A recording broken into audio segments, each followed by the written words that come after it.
Alright, listen up, adventurers. If you've been wandering around Crimson Desert trying to hunt down the legendary Hound two-handed sword on your own, you know it's no easy feat. Seriously, figuring out how to unlock it through normal gameplay can be a total headache, and let's be honest, you don't want to spend hours wandering around frustrated and lost. That's where we come in. In this video, we're breaking down exactly what quests you need to complete first so you can get your hands on Hound without pulling your hair out. We're talking fast, step-by-step tips to make sure you don't miss a single thing. From the prerequisite missions to the quickest route to the sword, we've got it all covered. By the end of this guide, you'll be wielding the Hound like a pro and cutting through enemies like it's nothing. So sit back, grab your controller, and let's dive into how to get the Hound Sword in Crimson Desert the smart way. I'm quickly moving on to the video. Very small portion of the audience is subscribed to the channel. If you enjoy these types of list videos, please don't forget to subscribe if you like these types of videos. Enjoy watching. Thanks.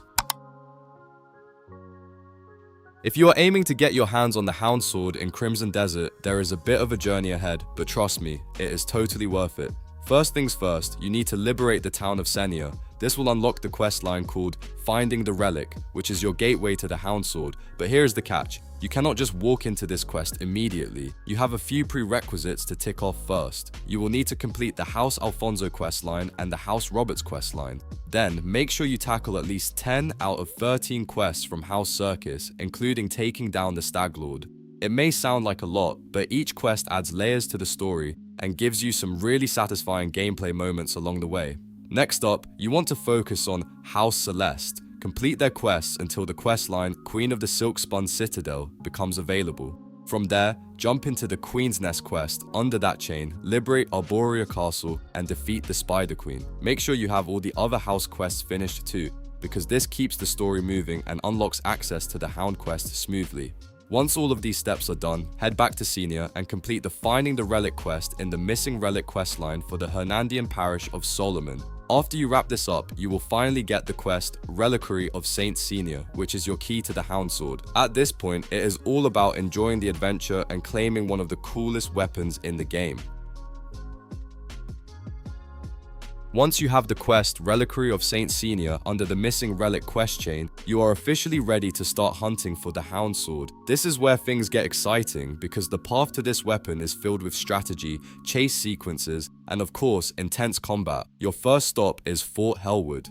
As you make your way through the fort, you will encounter Hemon Beindel for the very first time. This initial meeting sets the stage for the rest of the fight, but don't worry, there's a trick to make your life a lot easier. If you approach the final encampment by scaling the mountain and jumping over the wall instead of moving through the fort normally, you can actually skip the first two encounters with Hemon Beindel entirely. This means you can go straight to the final fight, saving yourself some exhausting battles and keeping your energy fresh. After the first encounter, Hemon Beindel will flee, forcing you to chase him further through the camp. This is where your patience and strategy come into play. You'll find him again for a second time, and just like before, he will retreat after a short engagement. The final showdown requires a bit of clever maneuvering. Take the wooden elevator up to a higher elevation, which leads you to the camp where Hemon Beindel is waiting for the ultimate encounter. This final fight is where you need to be at your best because Hemon can be brutal if you let him use his multi-hit slash combo. The best way to handle him is by focus parrying. Activate focus mode by pressing LS or L3 plus RS or R3 and get ready to time your blocks perfectly. When Hemon is about to strike, hit the block button LB or L1 to initiate a parry, which creates an opening for you to land your own attacks. You'll repeat this cycle a few times, taking pauses to clear out any lesser enemies that show up along the way. Once you have mastered the timing and kept your cool, Hemon will finally be defeated and the path to the Hound Sword will be clear. The Hound is a two-handed sword with an attack rating of 17 and a refinement of 1.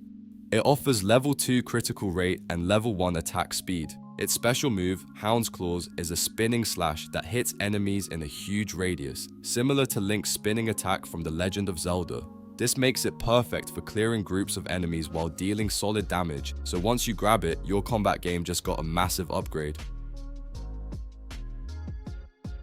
The video ends here. See you in another video. Don't forget to subscribe.